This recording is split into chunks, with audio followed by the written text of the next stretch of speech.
Ezekiel's commanded to make bread over human feces. What does the Torah instruct us to do concerning human refuse? Take it out. Take it out. Deuteronomy chapter 23, verse 13. You shall also have a place outside the camp and go out there, and you shall have a spade among your tools. And it shall be when you sit down outside, you shall dig with it and shall turn it to cover your excrement. Since Yahweh your God walks in the middle of your camp to deliver you and to defeat your enemies, you therefore, your camp must be holy. He must not see anything indecent among you, lest he turn away from you. Verse 14, Ezekiel reminds God of his faithfulness to the Torah. I know you didn't just tell me to break your Torah, because I have been keeping your Torah this whole time. That's my paraphrase version of it. He tells him, he says, I have never eaten anything that died of itself.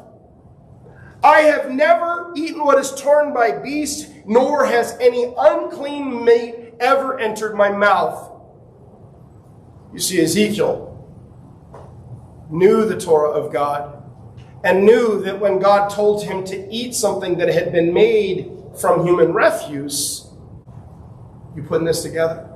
If I do what you're telling me to do here, then I'll be breaking your commandments. I'll be breaking your word. He's reminding God, I have never done the things that the Torah commands us not to do concerning the eating of unclean flesh. Deuteronomy 14:21, talking of the ger. You shall not eat anything which dies of itself. You may give it to the ger. You don't eat it. If you have somebody who's a stranger and they choose to eat it, that's on them. You don't do it because you're Israel. And remember what Leviticus 11 says. At the end of Leviticus 11, it says, you shall not eat these things because you're holy in the sight of the nations. You don't eat these things because you are a chosen priesthood. You are a royal, peculiar people. Peter uses the same languages in his documents to reference the believers in the first century. You are a royal priesthood. You are the people that the Torah was trying to bring about since the beginning. Leviticus 7:24, look what it says. We'll start off in 22. Then Yahweh spoke to Moses. So it's God speaking. Speak to the sons of Israel and say to them, you shall not eat any fat from an ox, a sheep, or a goat. Verse 24, also the fat of an animal which dies, and the fat of an animal torn by beasts may be put to any other use, but you certainly must not eat of it.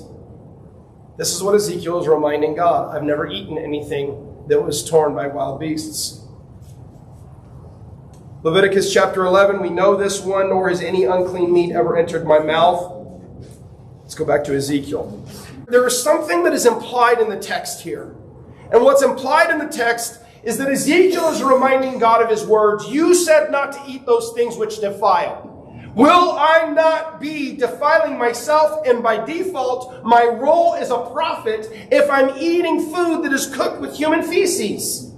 Am I not breaking your Torah commandment about burying this? Am I not breaking the Torah commandment concerning things which touch and defile? Sometimes one of the best things you can do is just remind God of his promises.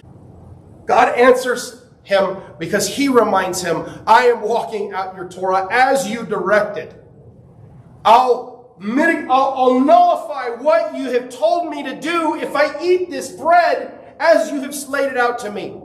And so God answers him and he says, verse 15, then he said to me, see, I shall give you cow's dung in place of human dung over which you will prepare your bread. At least it will not be human fecal matter. It is still going to be gross. But what it does is it preserves the integrity of the message going forward.